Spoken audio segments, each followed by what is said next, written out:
Luis Rubiales is forced to resign.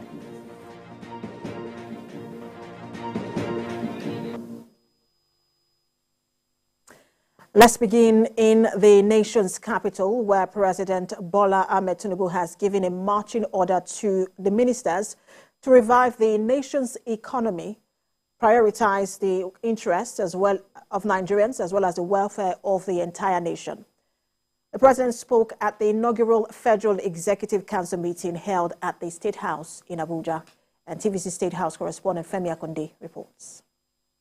The first inaugural Federal Executive Council meeting to draw the roadmap for economic growth and national development. With high expectations and a clear target set by President Bola Tinubu, the road ahead will definitely be long and tough. The ministers will work out how the country can wriggle out of a debt crisis that is serviced with about 90% of the country's revenue. To reform the economy to deliver sustainable and inclusive growth, strengthen national security for peace and prosperity. Without security, there can be no investment. We must unlock the energy and natural resources of this country. We must start to produce for ourselves.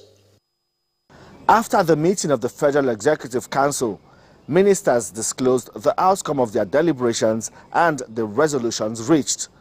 The Minister of Finance and Coordinating Minister of the Economy is driving the charge to revamp the economy and to do so without resorting to external borrowing.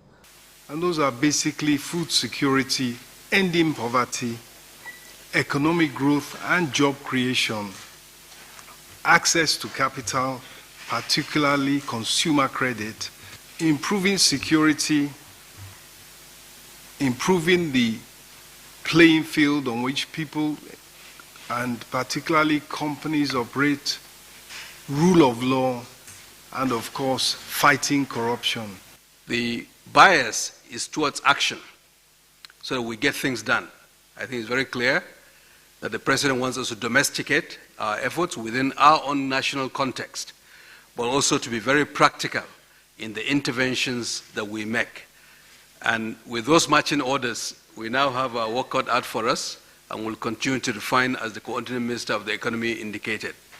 The Federal Executive Council meeting examined the President's 8 key priority areas that will be the base upon which this administration will develop a plan to stimulate growth and development.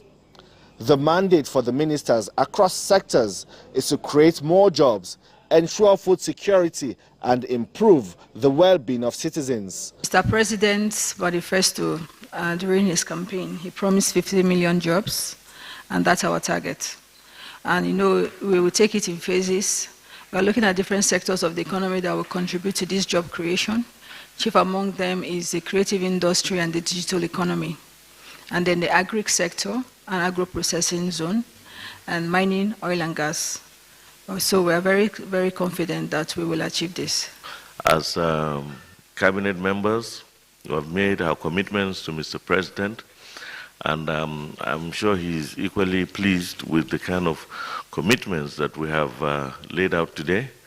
And God willing, we should be able to achieve those targets within the shortest possible time. The days ahead will be tough as time begins to count. The performance of the ministers will be closely watched by President Bola Tinubu, and the impact of the policy execution will be measured by Nigerians. Femi Akonde, TVC News, Abuja. And TVC State House correspondent Femi Akonde joins us live to give update on the inaugural sitting of the Federal Executive Council. Femi, a lot of promises being made there, but what more are we learning in terms of the first steps that might be taken by this administration to prioritize the welfare of the nation?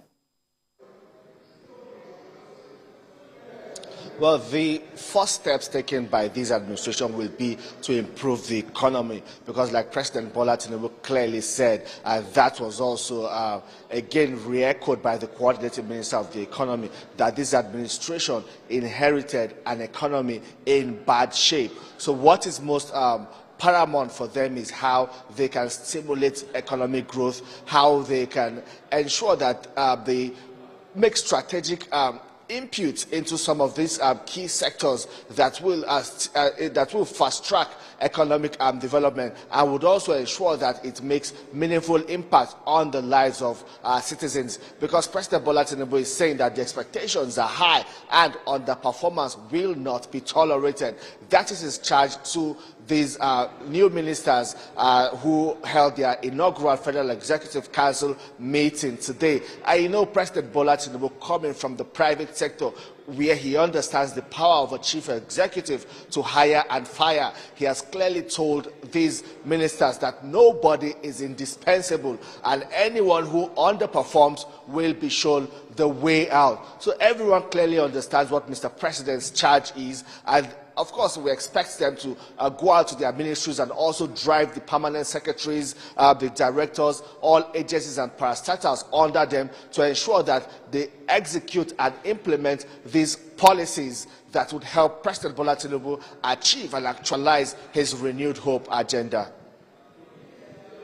And at a time like this, where Nigerians are feeling the impact of the fuel subsidy removal, as well as the closure of the border between Nigeria and Niger because of the coup in that country.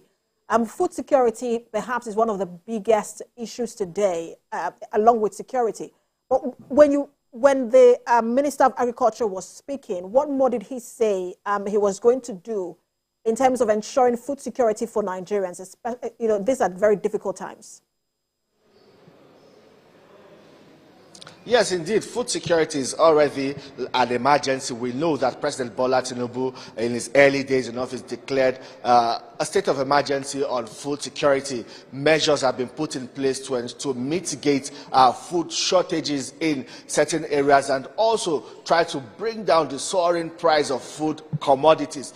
And we also know the impact flooding has had on farmlands and livelihood across the country that is now threatening food security. He also pointed out that plans are already in place to mitigate the impact of floods that are also expected. There are predictions of more rainfalls that will lead to flooding, and we've also had the announcement of a dam in Cameroon that will be opened. The floodgates will be opened, and anytime when this happens, farmlands, cattle, livestock, and all of that are usually washed away. So he says the government is already working, has a plan in place to ensure that the impact of this will be mitigated. We have seen the federal government release grains from the strategic grain reserve to households across the country. We have seen fertilizers provided for farmers across the country. All of these are part of measures to, of course, tackle food security. Also in those border communities, like you mentioned, border communities with Niger Republic, that the federal government has also announced a plan to send interventions to these communities to help them cushion the impact of the border closure, because a lot of these communities,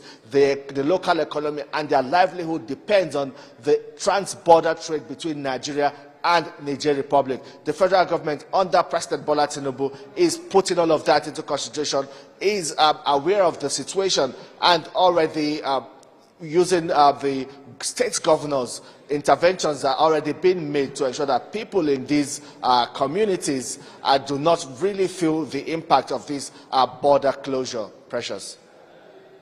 And Femi, like you said, that flood, the imminent flooding because of the dam, to be opened by Cameroon is another interesting point to note. Thank you so much for bringing us that update. Our State House correspondent Femi Akonde. Well, let's now